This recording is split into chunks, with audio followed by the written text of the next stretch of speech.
C'est en 2002 que Christiane Taubira se fait connaître des Français. Cette ancienne militante indépendantiste en Guyane a choisi les radicaux de gauche pour être candidate à la présidentielle face à Lionel Jospin.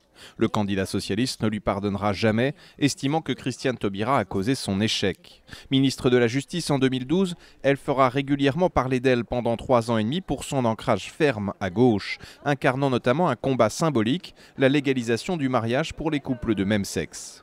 C'est un acte politique majeur, c'est un acte dont nous avons effectivement des raisons d'être fiers et nous sommes contents que dans l'opposition républicaine, il y a aussi des personnalités qui portent ce texte de loi comme une loi d'égalité. Christiane Taubira, c'est aussi la réforme pénale adoptée en juillet 2014. Un texte axé sur la réinsertion qui introduit notamment la suppression des peines planchées.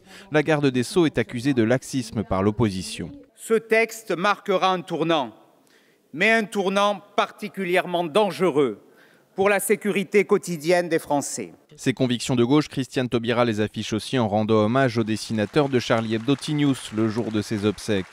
Un engagement politique marqué qui finira par être incompatible avec sa présence dans le gouvernement de Manuel Valls à l'heure d'étendre la déchéance de nationalité. Une mesure impossible à défendre aux yeux de Christiane Taubira, dernière ministre de gauche du gouvernement selon certains.